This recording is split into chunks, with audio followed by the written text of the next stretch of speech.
François Fillon sur France 2, le troisième homme de la primaire. L'ex-premier ministre de Nicolas Sarkozy a regagné dans les sondages la troisième place que lui disputait Bruno Le Maire. Une place à confirmer d'ici au premier tour de la primaire le 20 novembre prochain.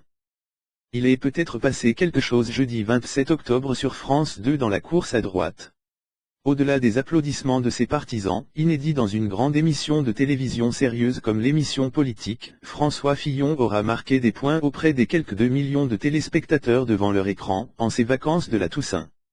Loin de ses habituelles hésitations et de ses fréquentes ambiguïtés, l'ancien Premier ministre s'est présenté comme l'homme d'une droite assumée mais calme et sereine.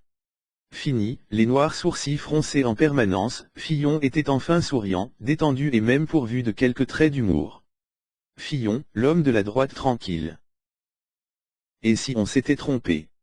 Et si la réhabilitation des fondamentaux de la droite, que souhaite son électorat, ne venait ni de Nicolas Sarkozy, ni de Jean-François Copé, qui se disputent la paternité du concept de droite décomplexée, mais de lui?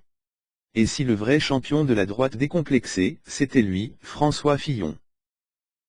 Pendant plus de 2 heures, l'un des 7 candidats à la primaire des entre 20 et 27 novembre prochains, a assumé le plus posément du monde, ses convictions sur des sujets aussi clivants que l'esclavage, que la France n'a pas inventé, le refus de la repentance, ou la réécriture de la loi Taubira sur le mariage pour tous et la non-automaticité de la filiation qu'il souhaite dans le cas d'adoption par des couples homosexuels mariés.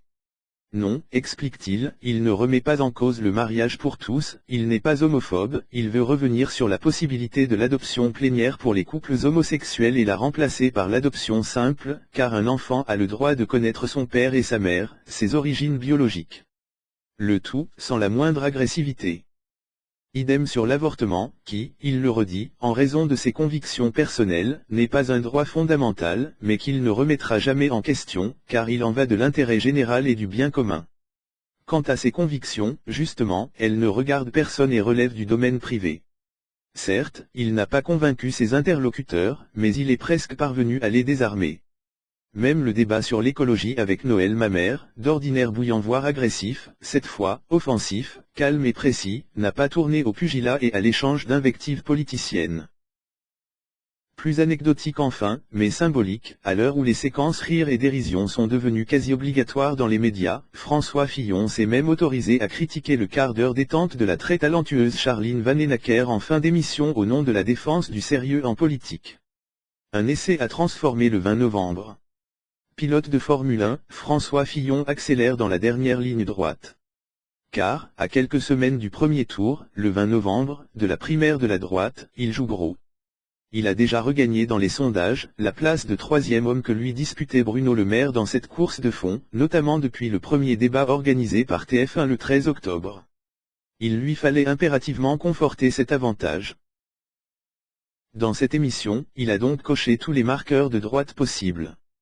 Comme souvent, c'est lorsqu'il est acculé au fond de la piscine qu'il donne le coup de pied décisif pour se remettre en selle. On le sait, Fillon est plus à l'aise, lorsqu'il est seul face à des journalistes, que face à des concurrents comme Nicolas Sarkozy qui la joue au physique.